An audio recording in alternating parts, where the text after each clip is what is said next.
Today we'll be walking through our financial analysis of the Funko brand, focusing on key metrics, trends, and the company's overall summary.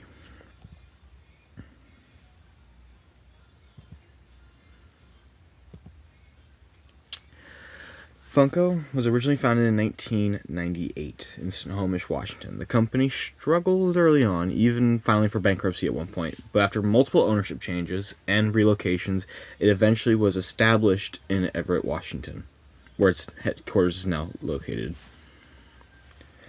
Funko specializes in pop culture merchandise, including vinyl figures, bobbleheads, and plushes. And plush action figures. Their pop line is most recognizable, which, despite early trouble, Funko rebounded by securing major licensing deals with Austin Powers, Tony the Tiger, and after being sold in 2005, again in 2013, the company expanded rapidly, eventually surpassing $1 billion in sales in 2024. Recently, Funko has faced significant challenges, including an $8.1 million loss. Analysts have pointed to oversaturation, tariffs, and retail pullbacks as a perfect storm threatening the company's sustainability. Funko's brand strength comes from its massive licensing portfolio, including Marvel, Disney, Star Wars. However, it operates in a competitive space with companies like Hasbro and Mattel, which affect its market position.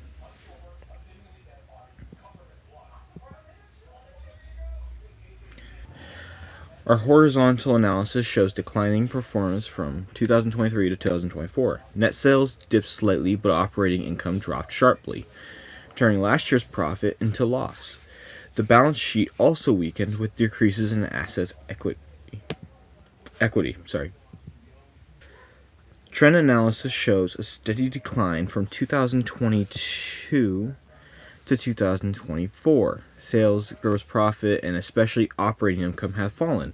Inventory reduction suggests the company is correcting past overproduction, but overall financial health continues to decline.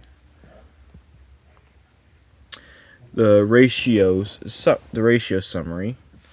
We start off with a current ratio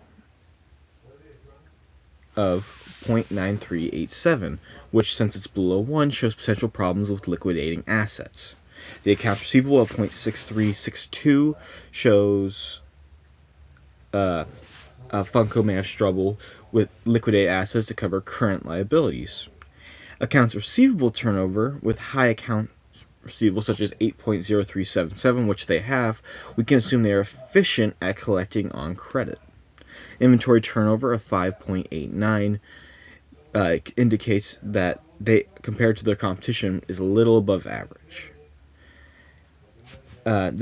We can infer that this Funko claimant takes about 42 days on average, with our days sales uncollected ratio.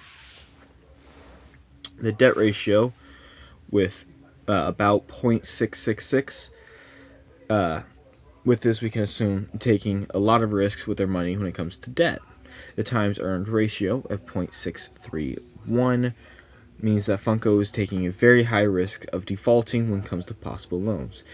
The profit margin ratio of negative 1.4 indicates that Funko retains a very inefficient amount of revenue after expenses are removed because they are losing money. They are hemorrhaging. The return on total assets ratio at minus 0.21. With this, we can infer that Funko is losing a little bit of money per dollar of assets they own. The return on equity ratio of minus 0.62. Return on equity ratio indicates that Funko is ineffectively using the shareholders' assets by having a return of loss instead of a profit. The earnings per share ratio of negative 0.283 indicates that compared to competitors, they are less profitable to be invested in. And the price-earning ratio, which means we now know the Funko stock is currently heavily unprofitable.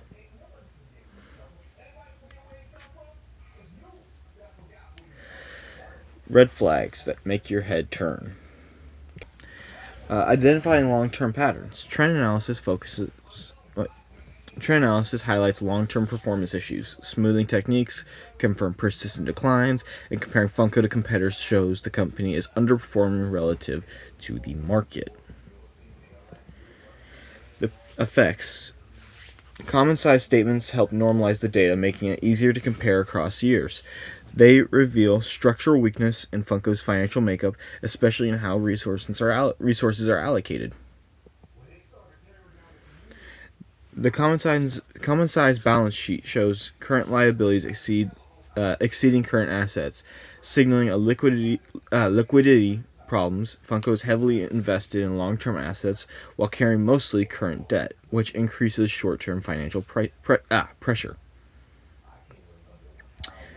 In conclusion, uh, uh, recent metrics shows Funko with a negative earnings, declining stock performance, and significant debt, with a 52-week stock drop of nearly 43%. The company